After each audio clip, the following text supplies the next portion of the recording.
Our God is great. At kahit po merong matanggal sa buhay natin, merong mawala hanggang nandyan ang Diyos, buhay na buhay tayo. At yan po ang nais natin ngayong pagbulay-bulayan, losing things, o kaya ang pagkawala ng mga bagay-bagay sa ating buhay. Salamat o Diyos dahil kahit anong mawala, nandyan kayo. Nangako kayo, you will never leave us nor forsake us. Turuan niyo po kami ngayon na bigyan ng katotohanan sa buhay namin yung napakagandang pangako niyo na yon. Patawarin niyo po kami sa mga kasalanan namin, linisin kami o Diyos. Kami nagpapasakop. Hinihingi sa iyo, Panginoon, ang kapatawaran ng mga pagkukulang. Nagpapalinis sa pangalan ng iyong anak na si Jesus at humihingi ng pagpapala. Turuan niyo nga po kami, bigyan niyo kami ng kaliwanagan. Isipin namin, Panginoon, ang mabuting mga bagay na ikagagalak niyo at nawa, palakasin niyo kami. Lalong-lalo kung kami dinadalaw ng mga pagkawala ng mga kung anong bagay na pinahahalagahan namin. Mangusap kayong may kapangyarihan, palayain niyo kami mula sa mga pagsisinungaling sa amin na aming puso at makapamuhay kami, Panginoon, bilang mga taong malalaya dahil pinalaya ng iyong anak na si Jesus. Turuan niyo po kami, kayo pong maging tunay na tagapangaral. Dalangin namin ang lahat ng ito sa ngalan ng iyong anak na si Jesus, aming Panginoon at tagapagligtas. Let's take a look at Job's super case. Hindi siguro natin pwedeng pagsawaan ang kwentong ito kahit paulit-ulitin madalas sapagkat sobrang lakas ng kapangyarihan ng mga katuruan nito. Job's super case is a case that really deserves revisiting all the time. What was Job standing before God and men? Job 1:1-3 gives us a glimpse into his standing before everybody. Ano ba ang status niya sa buhay? In the land of Uz, there lived a man whose name was Job. This man was blameless and upright. He feared God and shunned evil. He had 7 sons and 3 daughters, and he owned 7,000 sheep, 3,000 camels, 500 yoke of oxen, and 500 donkeys. He had a large number of servants. He was the greatest man among all the people in the east. So he was a very godly man. Yan ang kanyang katayuan sa buhay. He was very, very rich, and he was a very, very blessed man. So you'd think he's very, very secure. Ano pa nga naman ang aalalahanin kung ikaw'y makadiyos, napakayaman mo, pinagpapala ka, sikat na sikat. But then let's take a look at Job's trial. Job 1:6-12. One day the angels of the Lord came to present themselves, and Satan also came with them. The Lord said to Satan, "Where have you come from?" Satan answered the Lord, "From roaming through the earth and going back and forth in it." Then the Lord said to Satan, "Have you considered my servant Job? There is no one on earth like him. He is blameless and upright, a man who fears God and shuns evil." So minsan ay humarap si Satanas sa Diyos at sabi ng Panginoon, anong masasabi mo tungkol kay Job na napakatino, napakahusay, napakalinis ng pamumuhay? No? Ikaw ba ay merong maipipintas sa kanya? Job 1, 6-12. Does Job fear God for nothing? Satan replied, "Have you not put a hedge around him and his household and everything he has? You have blessed the work of his hands, so that his flocks and herds are spread throughout the land. But stretch out your hand and strike everything he has, and he will surely curse you to your face." Sabi, wala naman ako maipipinta sa kanya kasi wala namang kulang sa buhay niya eh. Lahat ibinigay niyo na. Ang yaman-yaman niya. Sikat na sikat. Siyempre, godly. Pero subukan yung bawiin niya mga yan. Subukan yung tanggalan siya ng mga pagpapala at isusumpa niya kayo ng harap-harapan. Verse 12, the Lord said to Satan, "Very well then, everything he has is in your hands. But on the man himself, do not lay a finger." So ang sabi ng Panginoon, sige, pinapayagan kita na ilagay sa pagsubok si Job. Lahat ng ari-arian niya na galing sa akin, pwede mong galawin. Huwag na huwag mo lang gagalawin yung katawan niya. Puwera siya. Lahat lang nasa labas ng katawan niya, siya hindi. So this very godly man was going to have a very, very difficult life. He's going to suffer loss of wealth. Kasi yun ang paratang sa kanya ni Satan eh. Maka-Diyos lang naman yan kasi mayaman. Subukan mo papaghirapin. Sige, bahala ka kung anong gusto mong gawin. Huwag mo lang siyang gagalawin, puwera ang katawan. So let's take a look at Job's great loss. He lost wealth. He lost things. Kayamanan, mga bagay-bagay. Paano nangyari yon? Napakasakit, Kuya Eddie. Job 1:13-15. One day when Job's sons and daughters were feasting and drinking wine at the oldest brother's house, a messenger came to Job and said, "The oxen were plowing and the donkeys were grazing nearby, and the Sabaeans attacked and carried them off. They put the servants to the sword, and I'm the only one who has escaped to tell you." So anong unang nawala kay Job? Mga katulong, mga alipin na noong unang panahon, binibilang na kayamanan. Wealth. He also lost oxen and donkeys.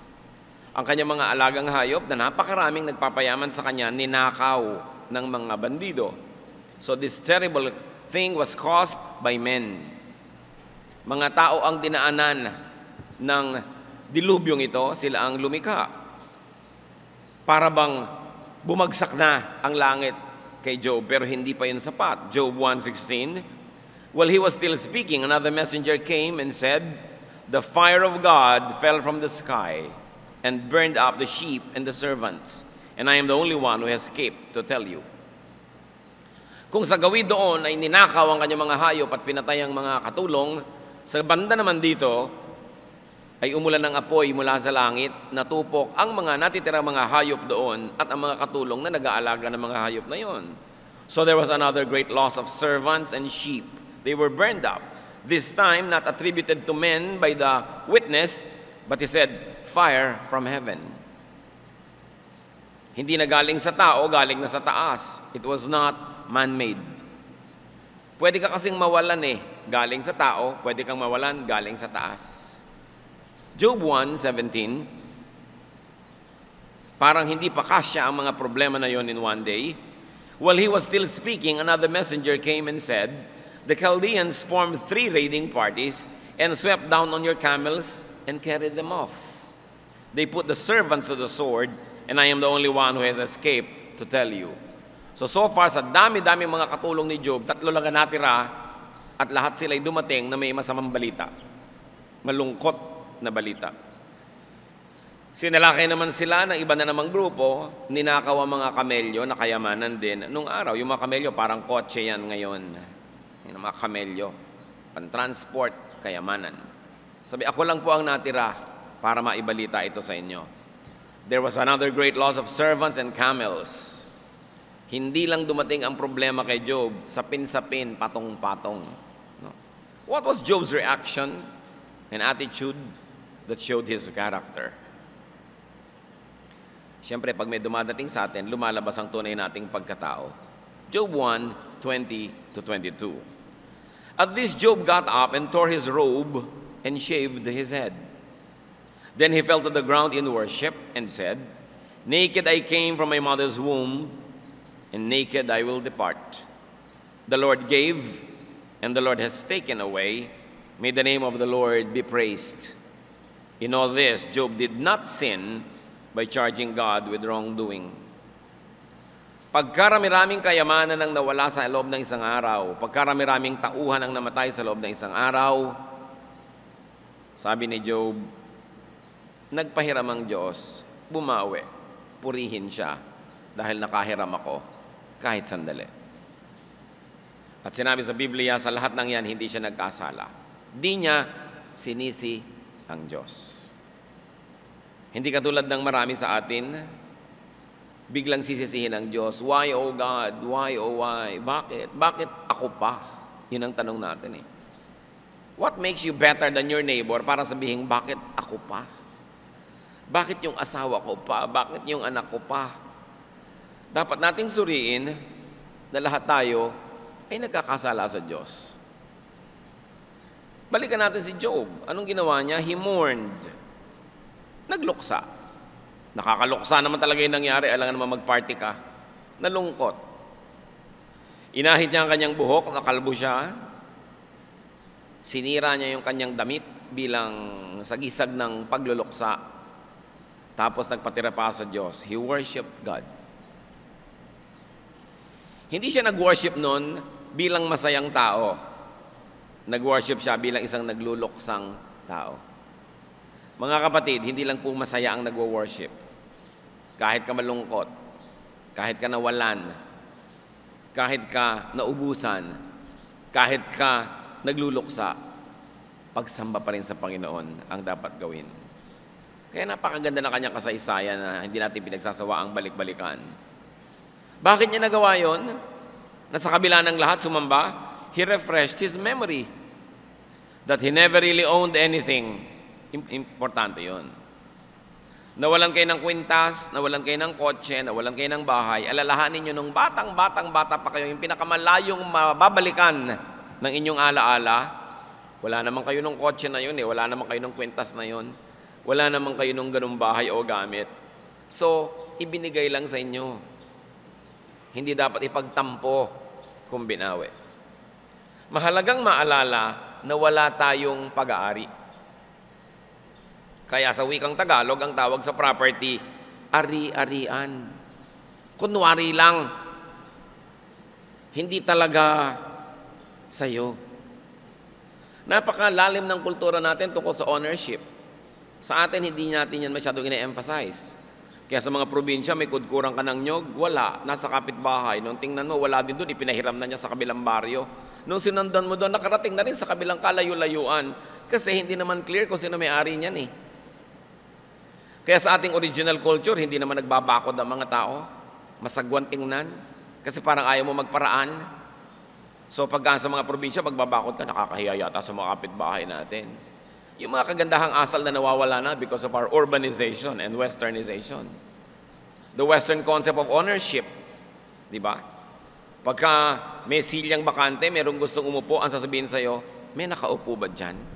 Sabi mo, meron. Kahit wala. Kasi nasa banyo pala. No?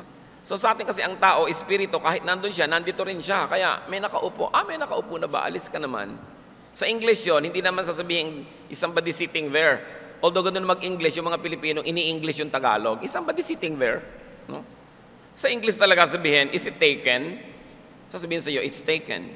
May-ari. Kasi ang Western culture is a culture of ownership. Sa atin is a culture of sharing. Kaya sa probinsya, may puno ka, maraming pumipitas. No? Pumipitas-pitas ka rin sa iba. Ngayon, nadala na natin yan hanggang sa modern time na yung sweldo nung nag-Saudi na kapitbahay mo, gusto mo rin pumitas. Na dapat naman, mag-observe ka na ng konting pag-iiba ng style. We don't own anything. Ipinanganak ang hubad, walang-wala. At ang totoo niyan, mamamatay ka naman na talagang hubad. Kahit nakabarong Tagalog ka, gupit naman yung likod nun, hindi naman yun buo. Talagang hubad ka rin haharap sa Diyos. Anong ipinaalala ni Job sa kanyang sarili? That he never really owned anything, that God owned everything, that God gave and lent everything, and just took those things back. Diyos ang may-ari, ang nagbibigay, ang nagpapahiram ng lahat. At kung minamabuti niyang bawiin, magpasalamat ka, nakahiram ka, huwag kang sumama ang loob. Parang yung mga nangungutang na ayaw magbayad, pag nasingil masama loob, dapat ka magpasalamat, nakautang ka at dapat kang magbayad. In all this, Job did not sin. Job did not blame God. Si Job yun, what about our case? Paano tayo?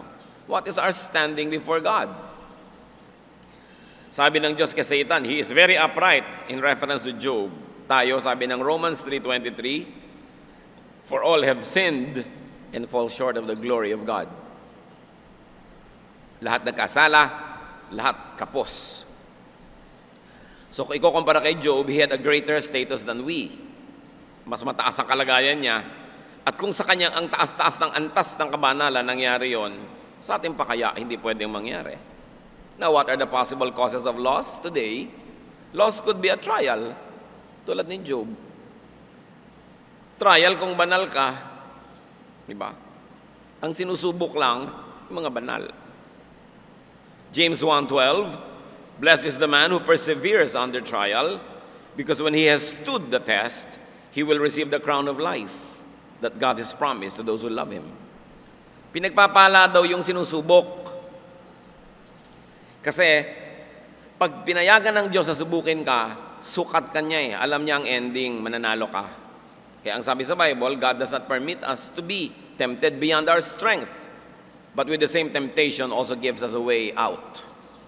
Pag pinayagan ng Diyos na ikaw ay magdaan sa pagsubok, sukat niya ang kakayahan mo, binibigyan ka lang niya ng oportunidad na magkamedalya. Pero pwede mong ipatalo ang laban kung hindi mo gagamitin ang iyong lakas na ibinibigay ng Diyos. Pwede maging talo ka, pero hindi dahil ipinatalo ka ng Diyos, kasi nagpatalo ka. Kasi ang sabi, hindi ka papayagan na magkaroon ng anumang mga pagsubok na hindi mo kaya. At kasama ng pagsubok, ibinibigay din ng Diyos yung paraan para makaiwas ka at magtagumpay. So it could be trial, or it could be training. Sasabihin mo, wala naman akong ginawang masama. Bakit ako nagkakaganito? Baka trial. O kaya, sasabihin mo uli, bakit ako nagkakaganito? Pwedeng training. Hinahanda ka ng Diyos sa maraming mga magagaling at dakilang bagay. 1 Peter 5:10, and God, after you have suffered a little while, will Himself restore you and make you strong, firm, and steadfast. Para yung mga athletes, tinetrain, ang mga singers, tinetrain, kahit sino na may specialization, tinetrain, hirap na hirap during training period, pero during the competition, madali na, nananalo na. So kung dumarating sa atin yung pagsubok, may mga bagay na nawawala sa atin, baka training yan kung hindi trial. Ngayon, kung hindi training, hindi trial, meron pa tayong pwedeng isipin. It could be fruit of our sins, results of our shortcomings. Galatians 6:7, do not be deceived. God cannot be mocked. A man reaps what he sows. Nagtanim ka ng hindi mabuti, syempre, hindi mabuting aanihin mo. Pinapahiram ka ng magandang bagay, winawaldas mo, babawiin. Hindi ka naman magandang pahiramin eh, sayang. Binibigyan ka ng magagandang bagay, hindi mo pinapalago, hindi tumutubo ang Diyos, binabawi. Tulad doon sa parable of the talents. Binawian, yung ayaw, palaguin yung ibinigay sa Kanya. Ngayon, kung hindi siya trial, hindi training, hindi pa rin fruit of your shortcoming, hindi mo masabing, wala naman ako maisip na masamang nagawa ko, ba't ako nagkakaganito? Well, Solomon has another proposal. It could be time and chance. Ecclesiastes 9:11, sabi ni Solomon na pinakamarunong na tao, I have seen something else under the sun. Sabi niya, alam niyo, may napansin pa ako isang bagay eh. Napansin niyo ba?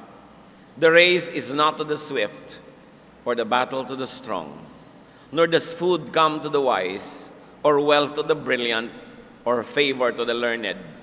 But time and chance happen to them all.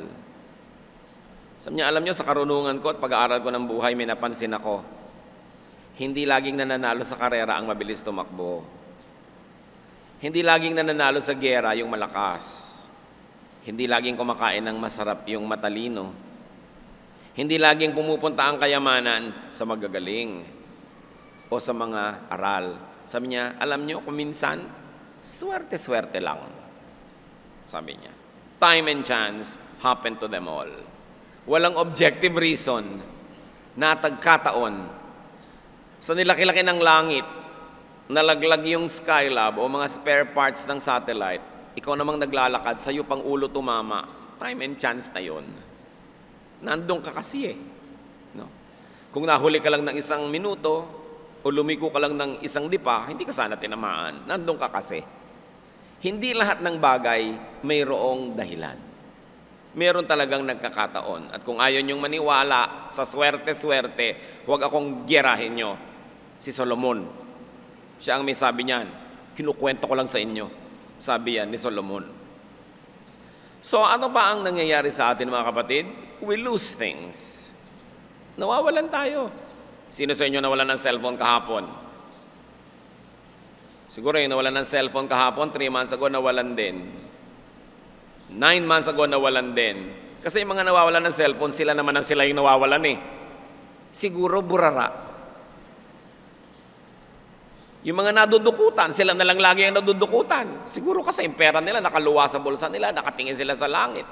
Yun naman ang yun hindi ba? Yung nagugulpe, laging sila yung nagugulpe. May mga taong takaw gulpe. Paano naglalakad pa lang, nakakainis na ang itsura, talagang parang sinasabing gulpihin mo ako. Pagpabalik-balik sa inyo ang malas, hindi na malas yun. Sobrang chance para malasing kayo, di ba? Pag-rule na ng buhay nyo yun, meron kayong sistema na dapat baguhin.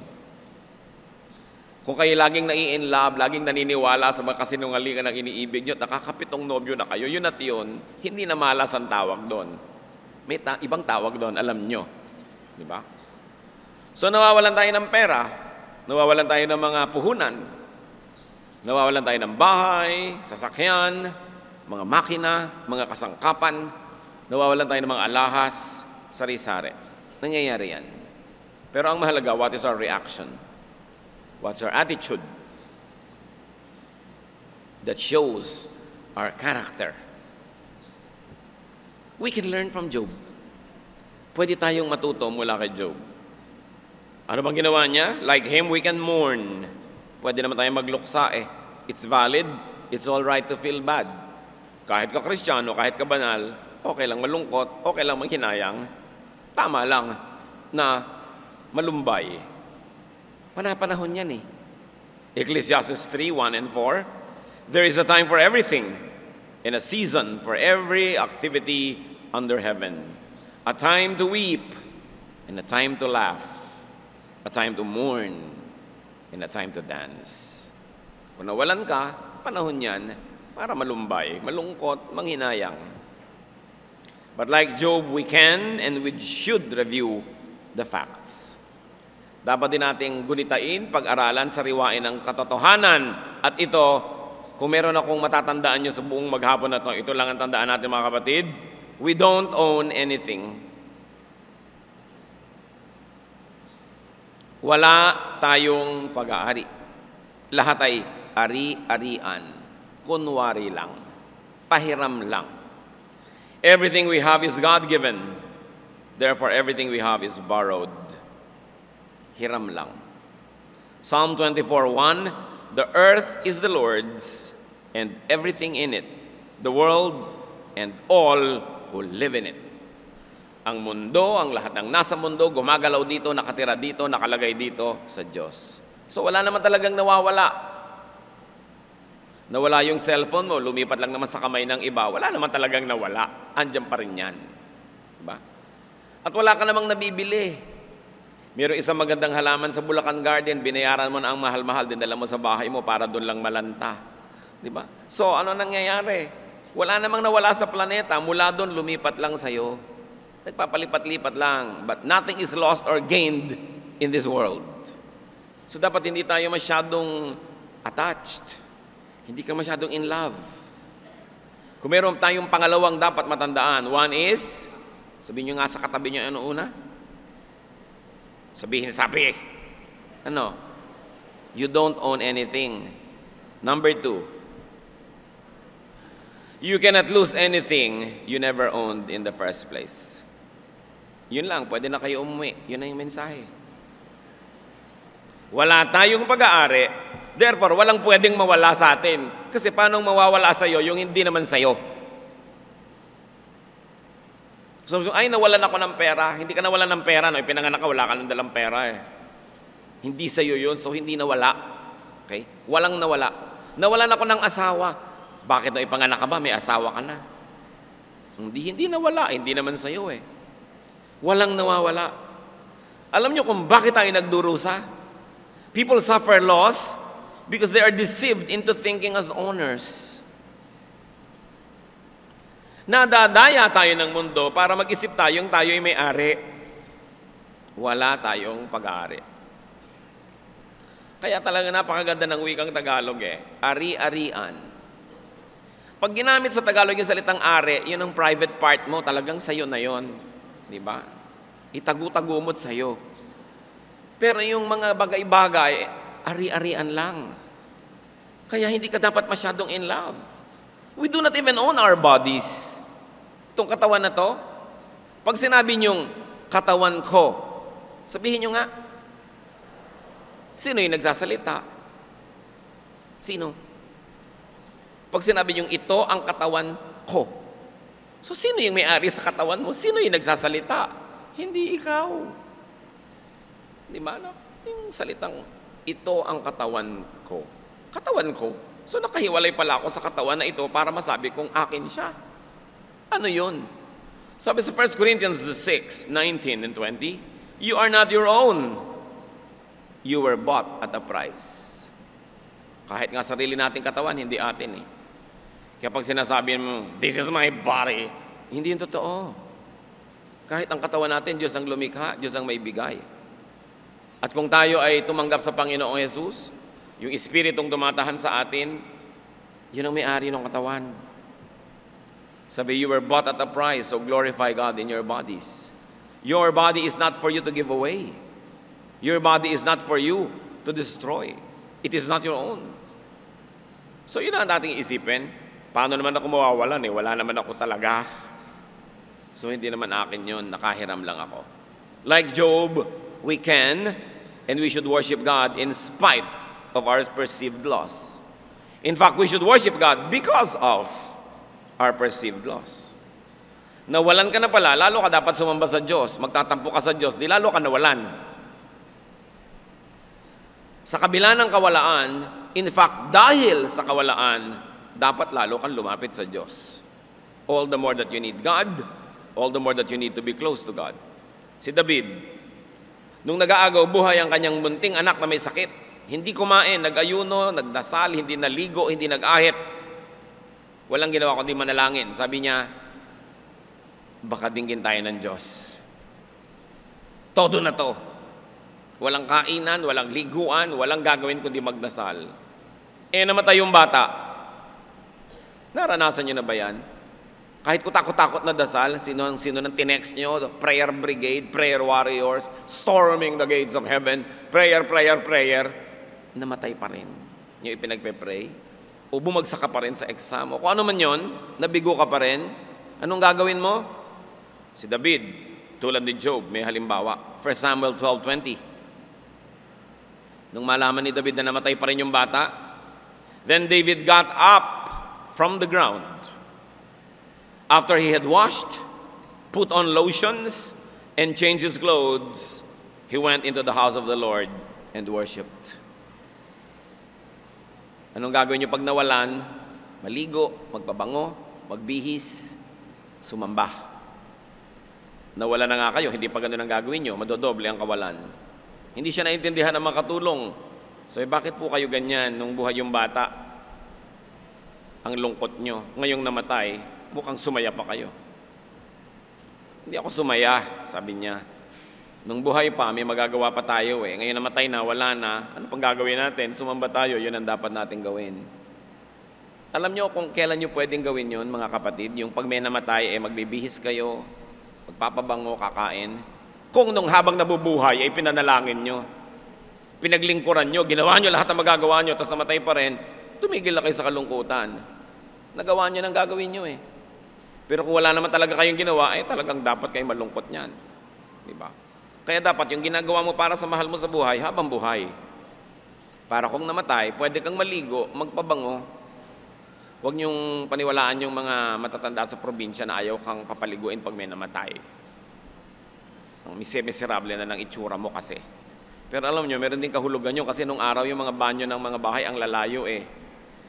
Tapos ang daming naglalamay, balot ka ng tuwalya, dadaan ka, excuse me, para ka lang maligo doon sa batalan, nakita ka na ng lahat ng naglalamay, kaya ka hindi pinapapaligo. Ngayon naman, may private banyo ka, pwede nang ibahin ang tradisyon. Ang atin po mga tinatawag ng mga pamahiin, may practical use lahat yan. Yung sabihin, ay huwag kang luluha doon sa namatay, bla bla bla. Kung ano-ano lang yun, pero ang ibig sabihin lang, take control of yourself. Ganun lang. Very, very practical. Yung huwag kayong magwawalis dahil may patay. Kasi nga naman, hirap na hirap ka na, ang lungkot-lungkot mo na, ang dami-daming tao, dumudumi yung bahay, tapos ine-expect ka pa, linis ng linis. Doble hirap naman. Kaya tinotolerate ka na huwag maglinis, umiimbento ng mga bawal maglinis. Actually, ang tatalino ng mga tinatawag yung pamahiin, laging may practical use. But when the use no longer exists, then you can change the ways.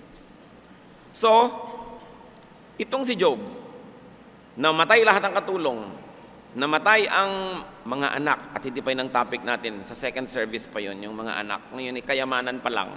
Okay? Nawala ang lahat-lahat. Alam niyo, sabi ng kanyang asawa sa Job 2:9-10, his wife said to him, "Are you still holding on to your integrity? Curse God and die." Pagbihira namang asawa to, kaya pala hindi kasama sa kinuha ni Satanas, kakampi. Sabi, ano ka ba? Na may wag yung asawa. Worship ka pa ng worship dyan eh. Hirap na nga tayo dito. Ba't di mo nalang murahin ng Diyos? At tas mamatay ka na rin.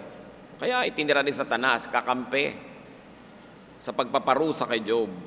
Verse 10, he replied, "You are talking like a foolish woman. Shall we accept good from God and not trouble?" O nga naman.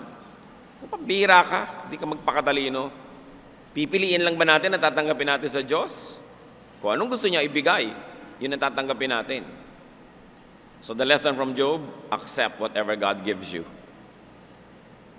Tanggapin mo kung anong binibigay sa'yo, o kaya tanggapin mo kung anong binabawi sa'yo. Hindi naman pwede magkamali ang Diyos. Like Job, do not sin. Do not blame God. Especially, do not turn away from God. In fact, get closer to God. Yun na lang ang defense mo. Lumapit ka lalo sa Diyos. So, Job passed the test. At dahil, in flying colors, he passed the test, Job 42:12 tells us, the Lord blessed the latter part of Job's life more than the first.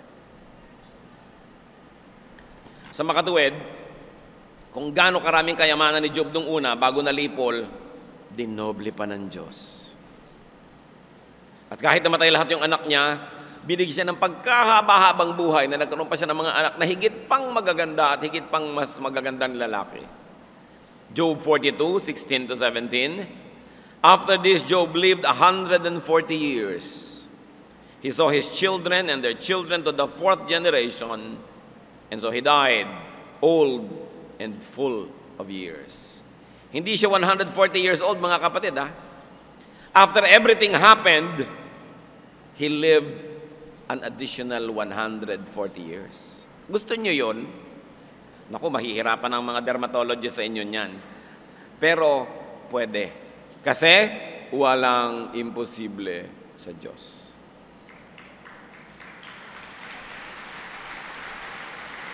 Sabi na anghel kay Mary, nung sinabi ni Mary, kadalaga kong tao, magbubuntis ako, Luke 1:37, nothing is impossible with God. Mga kapatid, kung meron sa ating nakaranas ng yumaman, tapos naghihirap uli, pwede kayong yumaman uli? Si Job nga eh. Nawalan kayo ng asawa, pwede kayong magkaroon muli, lalo't namatay na siya. No?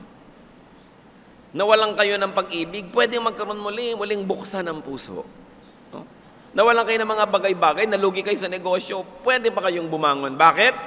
Kasi yung Diyos ni Job, Diyos niya rin eh. Pwede. Pwede tayong makabangon muli. Ang ganda ng kasaysayan.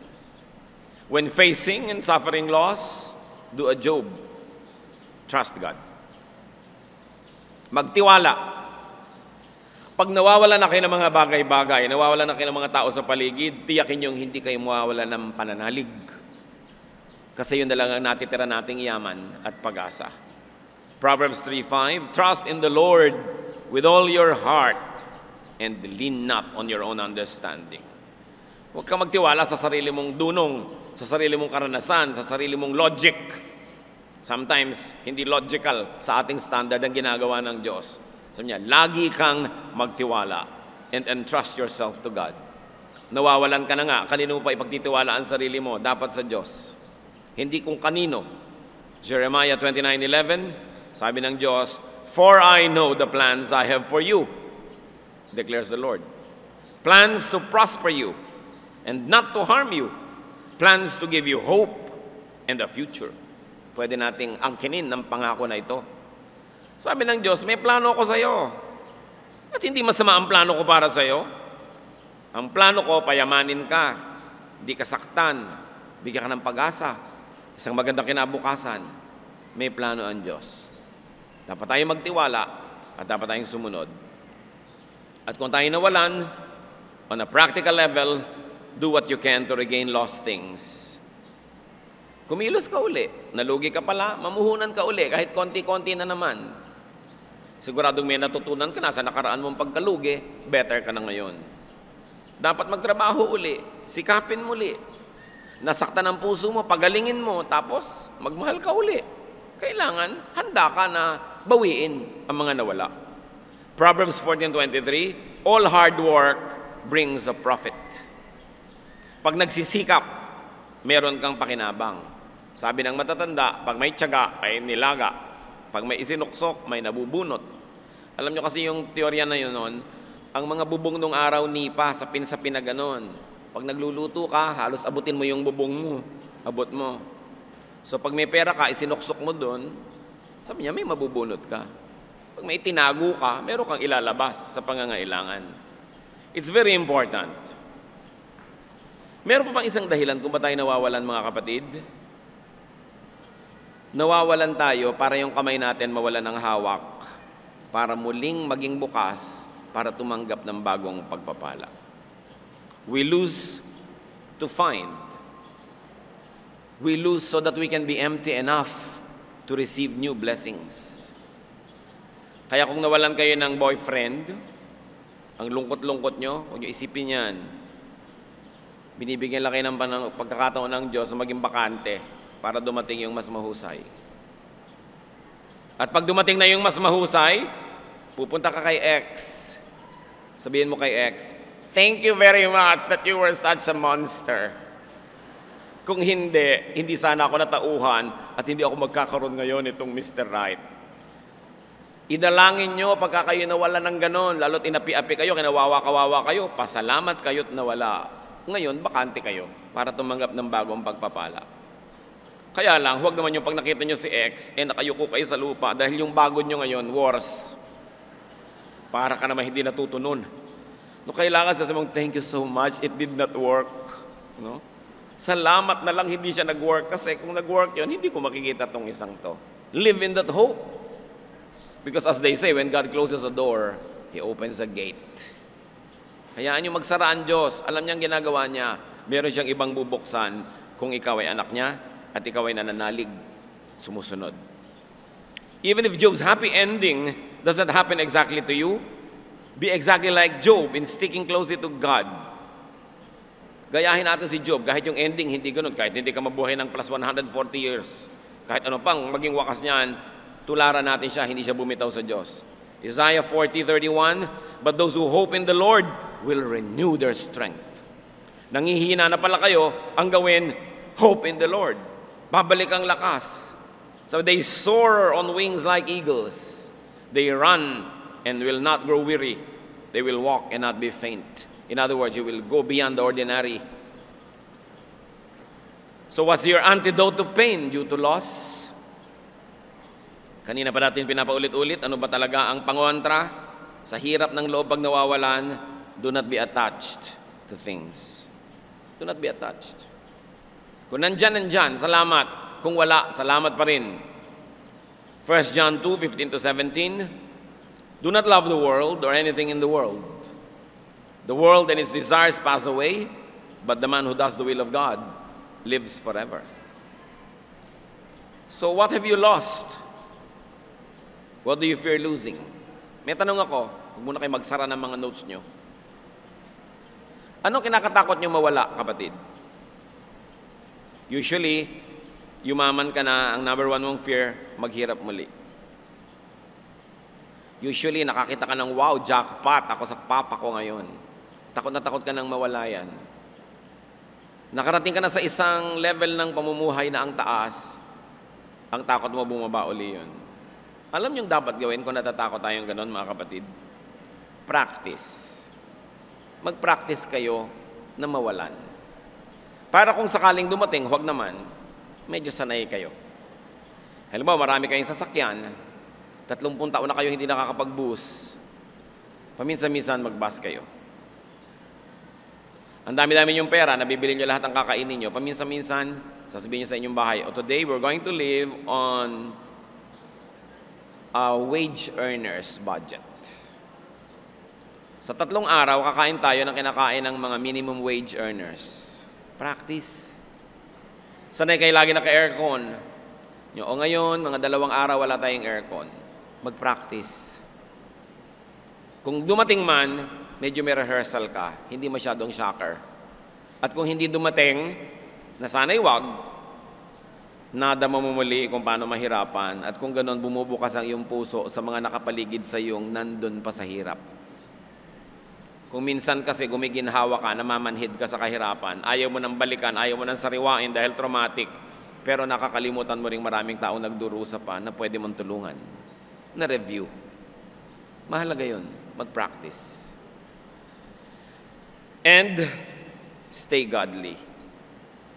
Bagamat staying godly is not always a guarantee against difficulty. Kung minsan nga, kaya ka nahihirapan, godly ka eh. Tulad ni Job. Pero pag nangyari yon, may maganda naman layunin ng Diyos at hindi siya nagkakamali. Pero ang talagang tunay na message natin, mga kapatid, you will never lose anything because you don't own anything. You don't own anything. So huwag kang matakot mawalan. Matthew 6:33, seek first His kingdom and His righteousness, and all these things that you like will be added to you.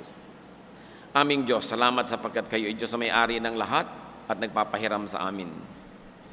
Turuan mo nga po kami, Lord, na bagamat nag-e-enjoy ng mga bagay na ipinapahiram nyo, huwag masyadong ma-in-love, huwag masyadong ma-attach. Na ituring namin ito'y ari-arian, at kung ganon sa inyo, kung ganon dapat namin i-share, at dapat huwag namin sambahin. Ipakita mo sa amin, Panginoon, ang aming mga kinakatakutan, at ipaliwanag mo sa amin kung ba't hindi kami dapat matakot. Sa mga kapatid na ngayon ay nagdurusa dahil nawalan o inaakalang nawalan, yung comfort nyo, ibigay nyo, Panginoon. Enlightenment, empowerment. Pabawiin nyo, Panginoon, pabangunin muli kung saan dumapa ang iyong mga anak. Help us and teach us how to recover so that we can regain lost ground and we can continue to live in your favor. Sa mga kapatid naman na nabubuhay sa ginhawa, sa tagumpay, huwag mo kaming payagang malasing at lagi naming maalala ito'y hiram. May pananagutan kami sa inyo na nagpahiram at sa aming kapwa, lalong-lalo sa mga hindi nakakahiram. Turuan nyo kami maging mabait at mabuti. Patuloy na yung magbulay-bulay, mga kapatid. Yumuko tayo sa presensya ng Diyos at humingi pa sa Panginoon ng mga praktikal na mga application ng katotohanan ito. What you do when you lose things, what you do so you don't lose things, or don't even think that you can lose anything because we don't own anything. O Diyos, turuan nyo kami, kausapin nyo kami, comfort those that needs comfort, afflict those that need affliction, lalo yung mga umaabuso, sumasobra sa pagkakamkam ng mga bagay-bagay. Ituwid mo kami, ipakita mo sa amin, Panginoon, kung anong kahulugan na kayo ang may-ari ng lahat.